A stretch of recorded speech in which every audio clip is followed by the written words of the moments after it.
사무엘상 17장 55절에서 18장 16절까지의 말씀을 제가 봉독하겠습니다. 사울은 다윗이 블레셋 사람을 향하여 나아감을 보고 군사령관 아브넬에게 묻되, 아브넬아, 이 소년이 누구의 아들이냐?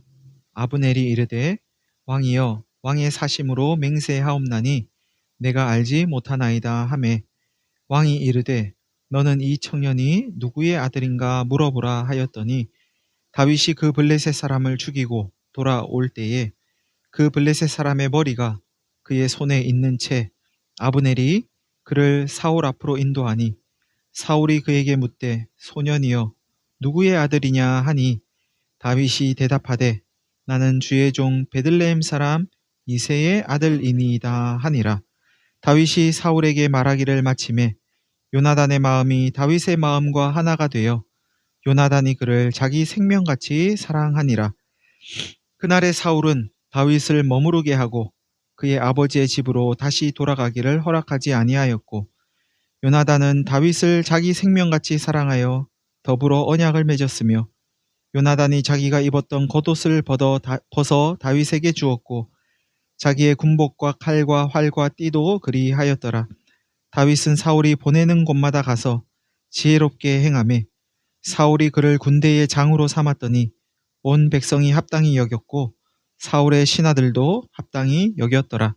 무리가 돌아올 때, 곧 다윗이 블레셋 사람을 죽이고 돌아올 때에 여인들이 이스라엘 모든 성읍에서 나와서 노래하며 춤추며 소고와 경쇠를 가지고 왕 사울을 환영하는데, 여인들이 뛰놀며 노래하여 이르되, 사울이 죽인 자는 천천히요 다윗은 만만이로다 한지라. 사울이 그 말에 불쾌하여 심히 노하여 이르되, 다윗에게는 만만을 돌리고 내게는 천천만 돌리니 그가 더 얻을 것이 나라 말고 무엇이냐 하고, 그날 후로 사울이 다윗을 주목하였더라. 그 이튿날 하나님께서 부리시는 악령이 사울에게 힘있게 내림에 그가 집안에서 정신없이 떠들어대므로 다윗이 평일과 같이 손으로 수금을 타는데, 그때에 사울의 손에 창이 있는지라. 그가 스스로 이르기를 내가 다윗을 벽에 박으리라 하고 사울이 그 창을 던졌으나 다윗이 그 앞에서 2번 피하였더라. 여호와께서 사울을 떠나 다윗과 함께 계심으로 사울이 그를 두려워한지라. 그러므로 사울이 그를 자기 곁에서 떠나게 하고 그를 천부장으로 삼음에 그가 백성 앞에 출입하며 다윗이 그의 모든 일을 지혜롭게 행하니라. 여호와께서 그와 함께 계시니라. 사울은 다윗이 크게 지혜롭게 행함을 보고 그를 두려워하였으나 온 이스라엘과 유다는 다윗을 사랑하였으니 그가 자기들 앞에 출입하기 때문이었더라. 아멘. 16절까지 보았습니다.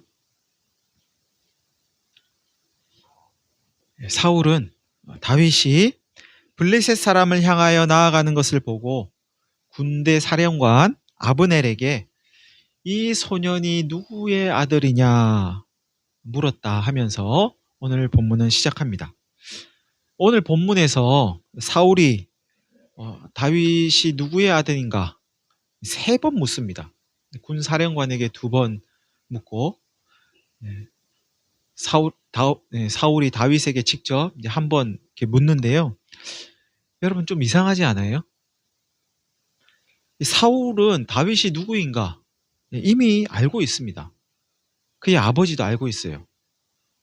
다윗은 수금 타는 자, 내가 정신없을 때 와가지고 수금 타주는 사람, 이새의 아들 알고 있습니다. 그런데 왜 알면서 묻는 걸까요? 지금 사울이 이렇게 좀 오락가락하는 건가 싶으실 수도 있는데요. 싸움꾼도 아닌 다윗이, 그저 양치는 목동 다윗이 수금 타는 재주가 있을 정도로 한없이 부드러워 보이는 다윗이, 그런 그림 같은 거 본 적 있으세요? 다윗은 굉장히 뭐 사자도 찢고 곰도 죽이고 할 정도로 골리앗도 칠 정도로 용맹스러운 사람으로 그려지기도 하는데 이 수금을 탈 정도로 한없이 부드러운 모습의 다윗도 이렇게 그림을 통해서 저희가 볼 수가 있는데요. 그런 다윗이 블레셋의 용사 거인 골리앗과 한판 싸우러 가겠다고 하는 것이 하도 기특하고 신기하기도 해서 내가 아는 그 다윗이 맞나? 하는 뜻으로 아버지가 누군지 한번 알아봐. 뭐 이렇게 물었을 수도 있을까요? 이윽고 골리앗을 무찌르고 골리앗의 칼로 골리앗을 죽이고 돌아오는 좀 이게 뭐 제가 일일이 이렇게 다 말씀드리고 싶진 않아요. 골리앗의 머리를 이렇게 들고 오는 거잖아요, 지금. 너무 이게 잔인하기도 하고 좀 끔찍하기도 하고 이래가지고요. 그런 모습을 보고 그 다윗이 너무나 놀라워서 내가 아는 다윗 맞나? 하는 뜻으로 제 아버지가 누군지 좀 알아봐. 뭐 그랬을 수도 있을까요? 저 소년이 내가 아는 그 다윗이 맞나? 나에게 수금을 타주던 그 소년 다윗이 맞나? 들어본 적도 없고 만나본 적도 없는 그 베들레헴 사람 이새의 아들이 제가 맞아? 혹 내가 지금 잘못 알고 있는 거 아니야? 하는 뜻으로 물은 건 아닐까 하는 겁니다. 그런데 여러분, 다윗을 향해서 누구의 아들이냐고 묻는 이 사울의 모습을 곱씹어 보면 이상한 게 하나 더 있습니다. 사울은 다윗이 골리앗을 무찌르고 이스라엘의 군대가 블레셋을 이기고 돌아오는 이 전쟁의 승리에 기뻐하고 있는 건가 싶은 겁니다. 어떻게 지금 사울이 막 기뻐하고 있는 것 같으세요? 자신의 군대가 지금 블레셋을 무찌른 거잖아요. 그 자기의 군대를 벌벌 떨게 만드는 장수 골리앗을 이긴 거잖아요. 근데 사울이 지금 그 기쁨을 지금 만끽하고 있나? 하는 겁니다. 사울은 다윗에게 고생했다. 잘했다. 이 큰 승리를 안겨주어서 너무 고맙다. 참으로 내가 기쁘다. 오늘의 승리를 나와 함께 마음껏 즐기자.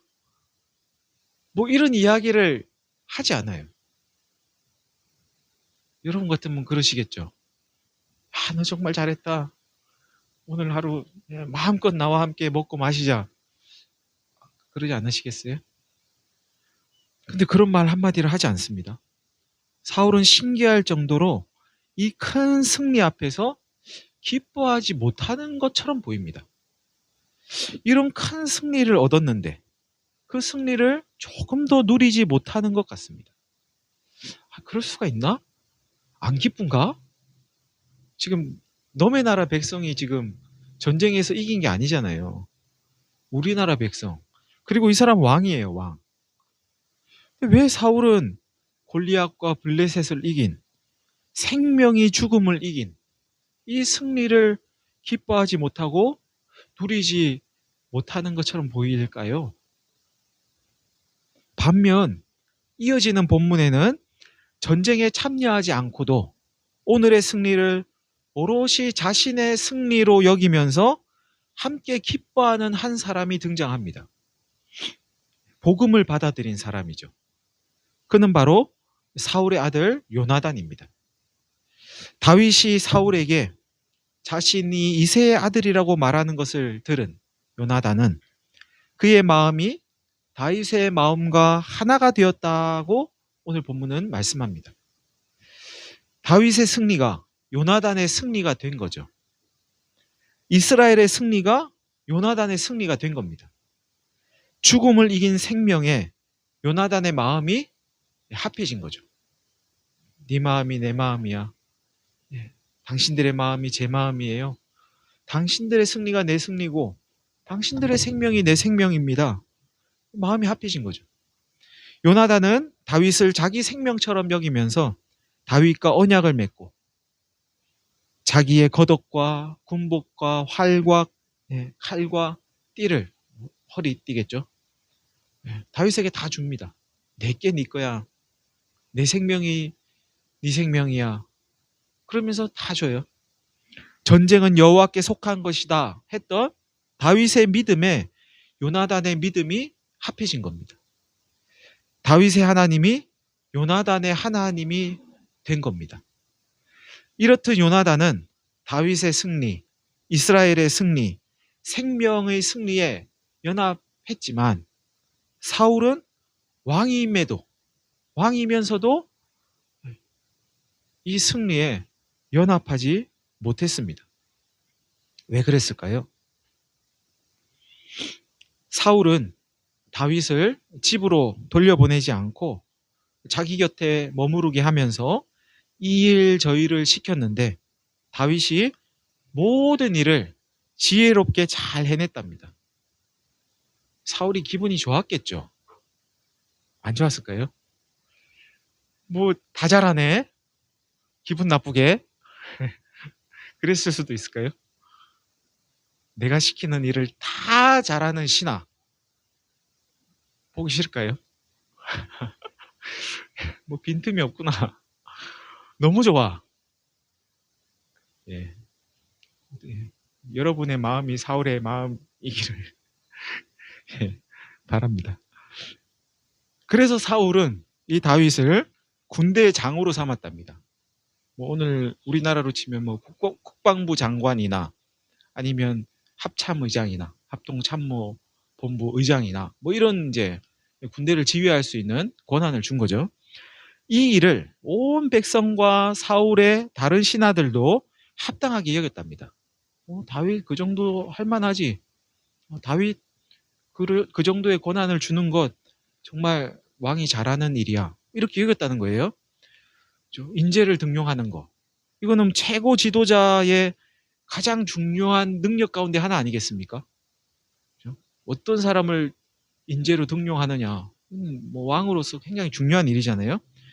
사울은 그런 면에서 능력 있는 사람이라고 할 수 있죠.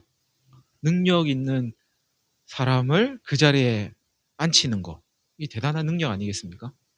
그런 면에서 사울은 능력이 있다고 볼 수 있습니다. 한편 다윗이 블레셋 사람을 죽이고 돌아올 때 여인들이 이스라엘 모든 성읍에서 나와서 노래하고 춤추고 소고치고 경세를 쳤다고 하는데요. 경세의 이 원어의 뜻은 세 줄로 된 현악기예요. 세 줄로 된 현악기. 그래서 삼현금, 세 줄로 된 현금이다, 악기다, 삼현금이라고 이제 이야기하는데요. 경세 그대로의 이제 한글의 뜻은 트라이앵글 같은 걸 이야기합니다. 근데 히브리어로 보면 이게 세 줄 악기고, 아무튼 한글로 보면 이제 트라이앵글 같은 악기예요.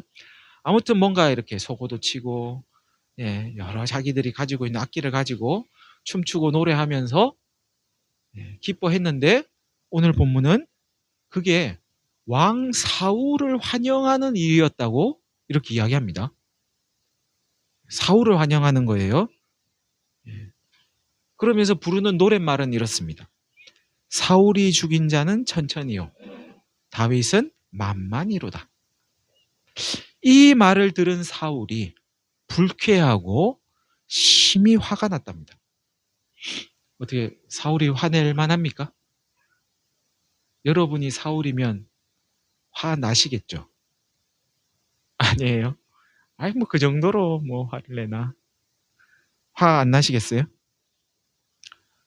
혹 이 노래가 사울은 천천히요, 다윗은 만만히야 하는 이 노래가 사울을 다윗보다 낮게 이렇게 아래로 봐서 부르는 그런 노래가 아니고 사울을 다윗보다 오히려 더 높이는 노래일 수도 있을까요? 혹시 그렇게는 안 들리세요?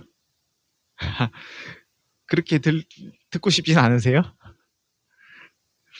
여인들이 노래하고 춤추고 악기를 연주한 게 누구를 환영하는 거라 그랬죠? 사울을 환영하는 거예요. 사울을 환영하고 높이고 사울 왕 잘하셨습니다 이러면서 노래는 사울은 천천히요 다윗은 만만이다. 좀 이상하지 않아요? 그게 만약에 사울을 약올리는 거였다면, 다윗을 오히려 더 높이는 거였다면, 춤추고 북치고 노래하면서 사울을 환영했다고 하는데 노랫말은 사울이 아니고 다윗을 높이는 거였다. 뭔가 안 맞잖아요. 그러면 둘 중에 하나를 바꿔야 되지 않을까요? 뭘 바꾸고 싶으세요? 아닙니까? 그럴 수도 있습니까? 여인들은 사울 깔보느라고 사울은 천천히고 다윗은 만만이라고 노래한 게 아니었다고 봐야 합니다. 사울은 왕의 자리에서 그만 내려오라고, 이제 우리는 다윗을 왕으로 삼아야겠다고 이런 노래를 한 게 아니라는 거죠. 무엇보다도 이스라엘의 왕은 백성들의 투표로 세우는 왕이 아닙니다. 백성들이 투표해가지고 사울을 왕으로 세운 게 아니잖아요. 인기 투표가 아닙니다. 하나님께서 제사장에게 명하셔서 제사장이 기름 부어서 세우는 자리가 왕의 자리인 거죠. 이스라엘의 왕은. 여인들이 이걸 뒤집겠다고 사울을 끌어내리고 다윗을 왕으로 삼기 위해서 저런 노래를 부른 게 아닙니다. 예, 그렇게 보기는 참 어렵습니다. 사울을 높이는 노래였다고 봐야 합니다. 이게 사울을 높이는 노래일 수 있을까요? 아니, 이게 어떻게 사울을 높이는 노래일 수가 있어? 사울은 천천히고 다윗은 만만인데 뭐 하나 빠졌나? 사울은 천억. 너무 제가 많이 나가는 것 같네요. 앞서 말씀드린 것처럼 다윗을 군대의 장으로 삼은 그게 사울의 능력이라니까요. 그 능력을 높이는 노래로 들을 수는 없을까요? 야, 우리 왕 사울은 정말 탁월한 능력이 있어. 저런 인재를 발굴해내다니. 어디서 저런 인재를 데려왔지? 자기보다 나은 사람을 군대의 장으로 세우다니. 야, 우리 왕의 마음은 넓기가 하늘 같고 바다 같대. 배짱이 대단해. 뭐 이런 뜻으로 사울은 천천히요 다윗은 만만이야 이런 노래를 했을 수도 있을까요? 저는 그렇게 듣고 싶어요. 그런데 사울의 귀에는 그렇게 안 들린 겁니다. 아니 나는 천천히고 다윗은 만만이라고? 이렇게 들린 거죠. 왜 이 소리가 자기를 높이는 소리로 안 들렸을까요? 사울의 귀에는. 사울의 마음이 삐딱해서. 사울의 마음은 생명 쪽이 아니라서, 선하지 못해서. 사울이 다윗을 군대의 장으로 삼은 이유가 나라를 위해서가 아니라 다윗을 혹 죽음으로 내몰기 위해서 그런 것이라면, 그러면 그랬을 수도 있을까요? 아무튼 사울은 여인들의 이 노래에 화가 났고 다윗에게는 만만을 돌리고 나에게는 천천만 돌리니 이제 그가 다윗이 더 얻을 것이 이 나라 말고 뭐가 있겠냐 하면서 그날 후로 다윗을 주목했다고 본문은 말씀합니다. 다윗을 주목했다는 건 다윗을 의심의 눈초리로, 경계의 눈초리로 봤다는 뜻입니다. 이제 저놈이 앞으로 뭘 하나, 나를 어떻게 대하나, 이렇게 이제 봤다는 거죠. 그날 이후로 다윗을 바라보는 사울의 눈이 곱지 않았던 겁니다. 이튿날 하나님께서 부리시는 악령이 사울에게 힘있게 내렸답니다. 뭐 그전에도 그런 일이 있었는데 더 세게 내린 거죠. 그러자 사울이 집안에서 정신없이 떠들어댔답니다.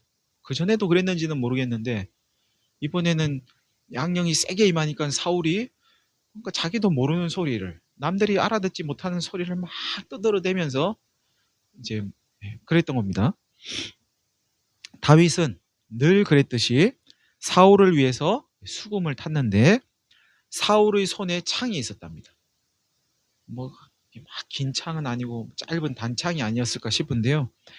사울은 내가 저 다윗을 벽에 박을 거야, 죽이겠다는 이야기죠, 하면서 다윗을 향해서 창을 던졌고, 다윗은 사울의 창을 2번 피했답니다. 2번 던졌다는 거죠. 본문은 이 일을 경험한 사울이 다윗을 두려워했다고 말씀합니다. 아이고, 잘 피하는 저놈, 죽일 수도 없네. 창을 던진 건 사울인데 두려워해야 한다면 누가 두렵겠어요? 다윗이 두렵지 않을까요? 저 왕이 나를 죽이려고 하네, 나한테 창까지 던지네. 다윗이 두려워해야 될 것 같은데 다윗 두려워했다는 말은 없어요. 두려움에 빠진 건 창 앞에 놓인 다윗이 아니고 창을 던지는 사울이랍니다. 사울이 두려움에 빠졌어요. 사망은 생명을 이길 수 없고 어둠은 빛을 이길 수 없다는 걸 사울이 알았기 때문인지도 모르겠습니다. 다윗을 죽이겠다고 창을 던지면서도 저 다윗을 죽일 수 없을 것 같은 그런 공포에 휩싸였는지도 모르겠습니다. 그런데 본문은 사울이 이렇게 두려움과 공포에 휩싸인 이유가 여호와께서 사울을 떠나서 다윗과 함께 계셨기 때문이라고 말씀합니다. 여러분, 하나님은 우리를 떠나실까요? 안 떠나실까요? 떠나실 수도 있을까요? 우리가 잘못하고 애꿎은 사람한테 막 창을 던지고 이러면 하나님이 우리를 떠나실 수도 있을까요? 여호와께서 사울을 떠나셨다는 건 사울이 하나님을 떠났다는 말씀으로 봐야 합니다. 하나님은 우리처럼 그렇게 막 떠났다 왔다 갔다 하는 분이 아니십니다. 하나님은 항상 우리와 함께 하시겠다고 성경을 통해서 말씀하십니다. 항상 우리와 함께 하십니다. 그럼에도 하나님께서 우리와 함께 하신다는 것이 믿어지지 않고 받아들여지지 않는다면, 하나님이 우리를 떠나신 것처럼 여겨진다면 그것은 하나님이 떠나서 그런 게 아니고 우리가 하나님과 함께하지 않기 때문이라고 봐야 합니다. 내가 하나님과 함께하지 않으려고 하니 하나님이 떠나신 것처럼 여겨지는 거지 하나님이 떠나신 게 아닙니다. 하나님이 사울을 떠나신 게 아니고 사울이 하나님을 떠난 겁니다. 다시 말하면 하나님께서 우리와 함께 하신다, 하나님께서 나와 함께 하시지 하는 것은 우리가 하나님과 함께 할 때라야 비로소 믿어지고 받아들여진다는 말씀입니다. 그때에만 받아들여집니다. 여러분, 우리가 하나님과 함께하는 방법, 그것은 범사에 모든 일에 하나님을 인정하는 겁니다. 우리의 모든 일에 하나님을 끼워드리는 겁니다. 하나님이 아니면 참새 한 마리도 땅에 떨어지지 않는다고 여기는 사람들이 하나님 믿는 사람이라고 성경은 말씀합니다. 하나님이 허락하지 않으시면 참새 한 마리도 땅에 떨어지지 않아. 우린 그걸 받아들이잖아요. 이것도 하나님 때문이고 저것도 하나님 때문이고 모든 일을 하나님과 연관 지으려고 하는 것, 이것이 범사에 하나님을 인정하는 것이고, 범사에 하나님을 인정하는 것이야말로 우리가 하나님과 함께하는 방법이라는 말씀입니다. 모든 것을 하나님과 연관 지으면 답을 얻을 수 있다, 답을 알 수 있다는 말씀은 아닙니다. 하나님과 아무리 연관을 지어도 아니 왜 하나님은 저 참새가 떨어지게 하시지? 왜 하나님은 참새가 떨어지는 걸 막지 않으시고 내버려 두시지? 왜 하나님은 이 전쟁을 막지 않으시지? 왜 사람들이 총칼을 들이대는데 포탄을 날리는데 내버려 두시지? 왜 당장에 심판하지 않으시지? 답은 알 수 없어요. 답을 알 수 없을지 모릅니다. 여전히 궁금하고 여전히 의문투성이로 남을 수 있지만 그럼에도 하나님을 인정하는 것. 그래도 하나님은 계시지. 하나님은 우리와 함께 하시지. 뭔 이유가 있어서 하나님이 그러시겠지 하면서 하나님을 인정하는 것. 그것이 하나님 믿는 자들의 삶이라고 성경은 우리에게 말씀합니다. 답을 얻을 수 있는 게 아니래요. 그래도 인정하는 거랍니다. 그러니까 하나님을 믿는다는 건 남들은 알지 못하는 나만이 아는 답을 갖는 게 아니고 답은 하나님께 있어 하는 걸 인정하는 겁니다. 그게 하나님 믿는 겁니다. 내가 답을 알아. 이게 아니고 내가 하나님을 인정하면 나는 답을 알 수 있어. 그게 아니고요. 누구도 모르는 답이지만 하나님께는 답이 있어. 그걸 인정하는 겁니다. 그게 하나님 믿는 겁니다. 나는 답이 없고 나는 답을 모르지만 하나님께는 답이 있다. 안 가르쳐 주세요, 하나님이. 영원히 안 가르쳐 주실 거예요. 그래도 그거 믿는 거예요, 그냥. 한편 사울이 두려움에 휩싸인 건 다윗이 사울보다 힘이 세서 그런 게 아닙니다. 저놈을 내가 못 이기겠구나. 그래서 사울이 두려웠던 게 아니에요. 이스라엘 군사 그 누구도 도전하지 못하던 골리앗을 다윗이 무찔렀기 때문에 다윗이 두려웠던 것도 아닙니다. 사울이 하나님을 떠났기 때문입니다. 하나님을 떠나니까 남는 게 두려움이었던 겁니다. 두려움에 휩싸인 사울은 다윗을 자기 곁에서 떠나게 하고 천부장을 삼습니다. 국방부 장관을 합참의장을 천부장으로 삼았다는 건 뭐 사단장, 뭐 연대장, 뭐 이렇게 이제 강등시킨 거라고 할 수 있는데 이제 전투에 직접 내보낼 지위를 준 거예요. 그러니까 다윗을 백성들과 어울리지 못하게 하려고 그리고 전쟁터에 직접 나가도록 그렇게 내몰았다는 뜻입니다. 왜 그랬을까요? 거기 가서 죽게 하려고.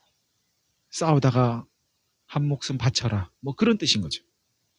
이렇듯 사울은 다윗을 죽이려 하고 창 던져도 안 죽으니까 죽이려 하고 백성들로부터 고립시키려 하지만 그럴수록 다윗은 더 지혜롭게 행하고 그 결과 온 이스라엘과 유대는 그 사람들이겠죠.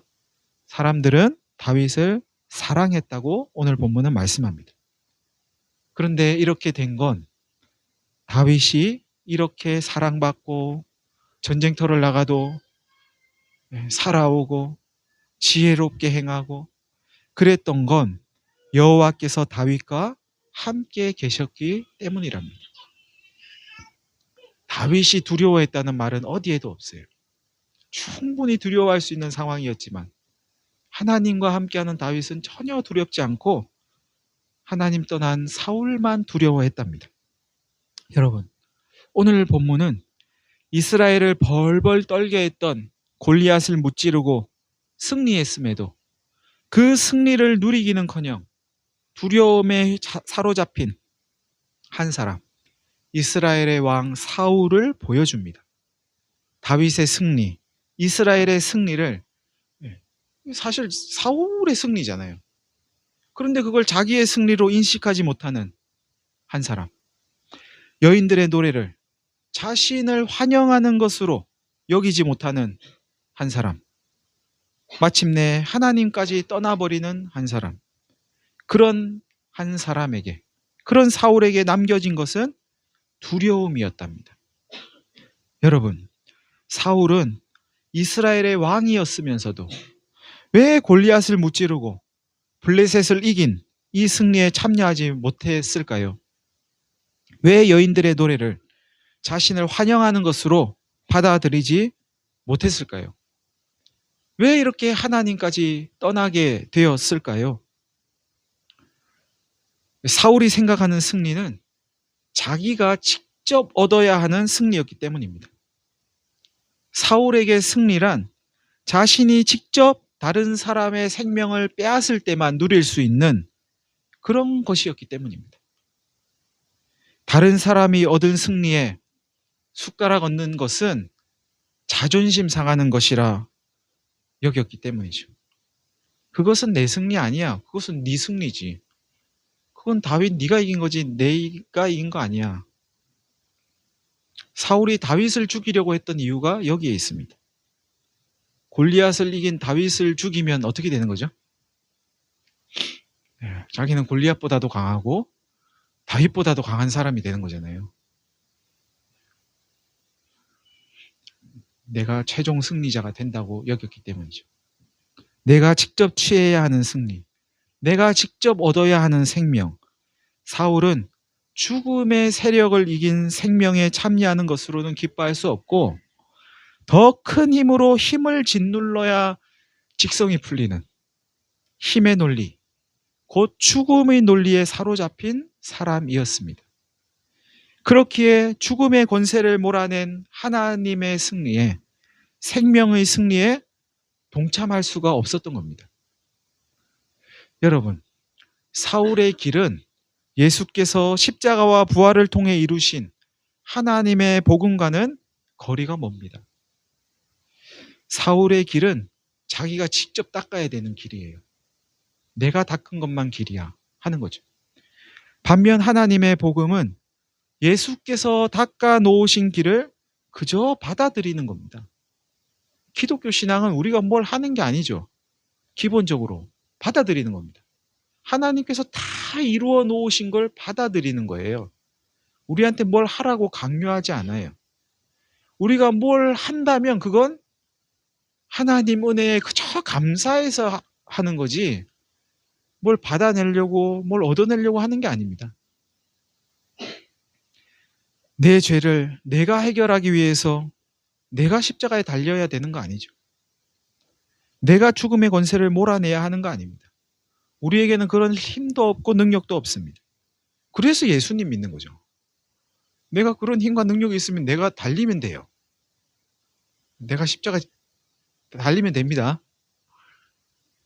우리 그걸 못하니까, 나에겐 그럴 능력이 없다고 받아들이니까 예수님 믿는 거죠. 그럼에도 자기의 힘으로 죽음을 몰아낼 수 있고 생명을 얻을 수 있다고 여기는 사람들이 있습니다. 예수께서 이루신 일은 그건 예수의 일이지 내 일이 아니야.